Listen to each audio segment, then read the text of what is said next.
Volatility is an important aspect of the stock market generally, and we want to see in this video the impact of market sentiment on stock volatility. How does sentiment cause stocks to be more volatile than normal? So investor sentiment plays a significant role in influencing stock volatility, as emotional reactions can drive large price fluctuations. Purely emotions can cause stock prices to rise, to even fall, as the case may be. So here is how sentiments impact volatility. So in this case, look at number one, positive sentiments. That's optimism. When people are happy, they are, So positive sentiments, in this case, you have increased buying activities. When people are confident, they are happy, they tend to when investors are optimistic, they are more likely to buy stocks, which can lead to sharp price increase and reduce volatility in the short term. However, this can also lead to overvaluation if sentiment becomes irrational. That is, stocks may become overvalued if the positive sentiment persists. It can lead to asset overvaluation.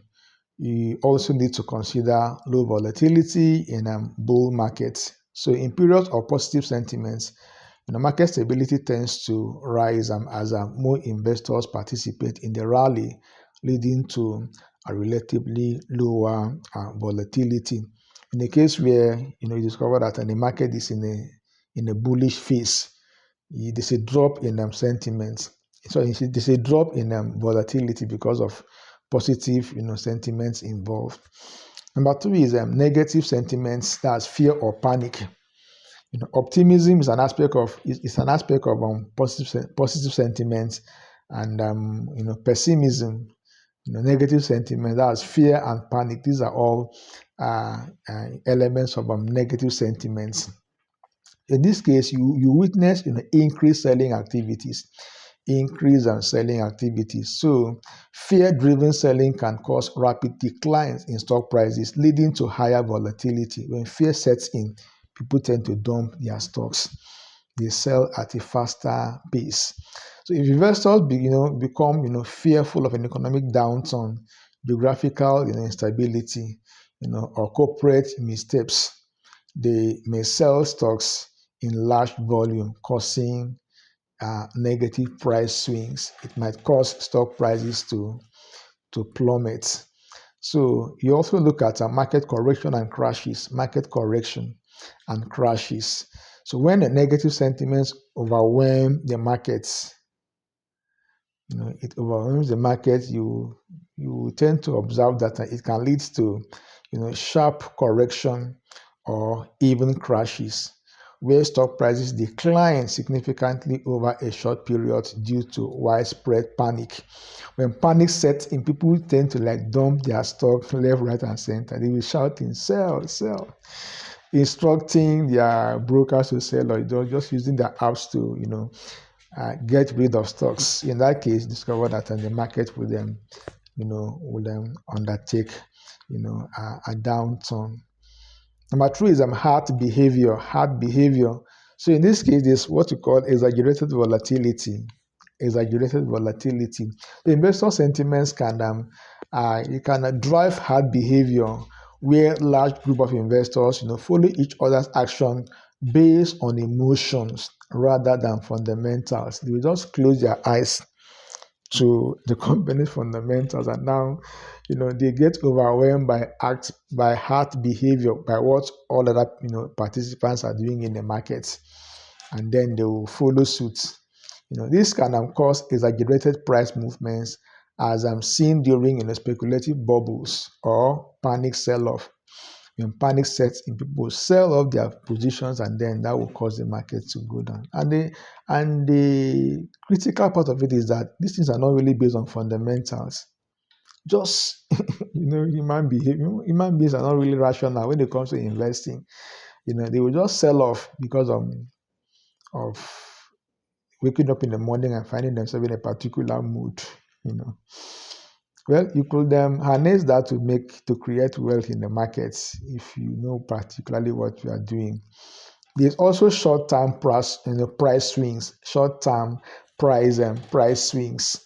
So sentiment-driven volatility, often manifests in short-term price swings that do not align with the underlying company's value. For example, sudden market shifts may occur based on rumors or even speculative news. Rumors, people will just rush and sell their investment based on what speculative tendency or rumors that hadn't been substantiated. Number 4 is sentiment driven news impact. Sentiment driven news impact. Generally, whenever there's news, either negative or positive, investor that will influence investor sentiment, and the sentiments involved, the sentiment generated will surely affect the market. So in this case, you look at the case of sudden volatility. So positive or negative news such as earning reports, or economic data, or geographical, geopolitical events can trigger, swift changes in investor sentiments.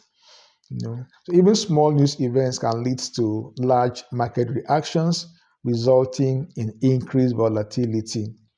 And we should not forget, euphoria and disillusionments.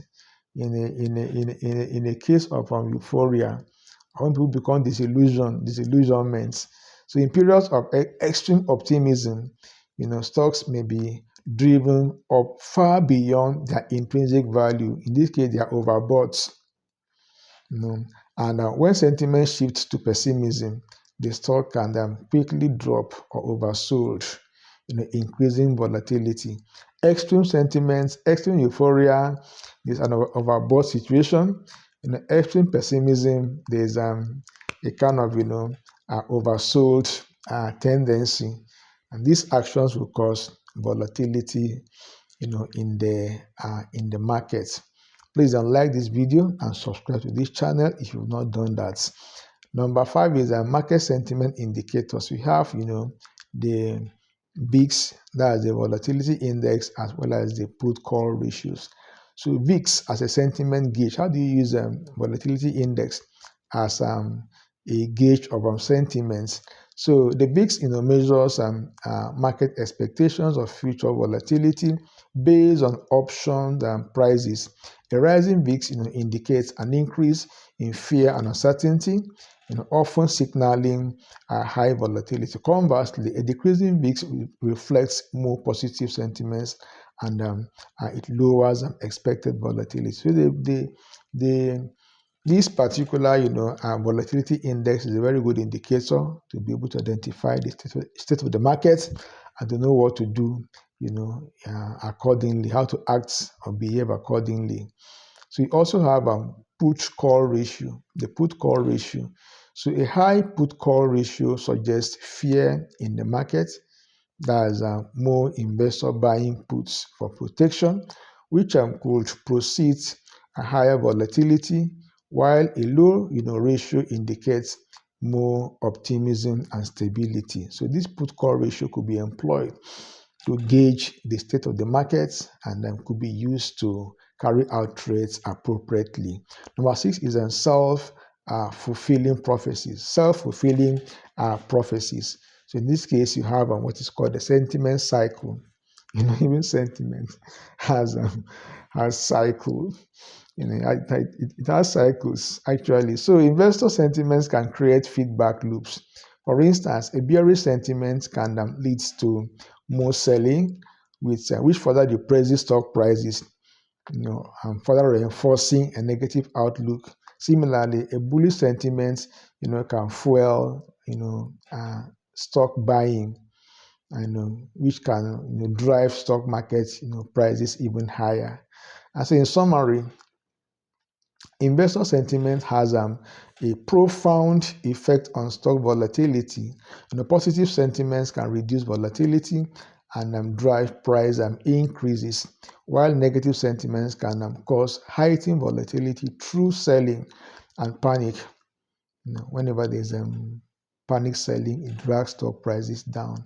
So understanding, sentiment can help investors anticipate and manage risk, as it often, leads to market behaviors that are not based on fundamentals. That one funny thing about sentiments, it has nothing to do with fundamentals. It could be triggered by news, could be triggered by geopolitical events, could be triggered by even, the psychological makeup of investors at a particular point in time can influence sentiments.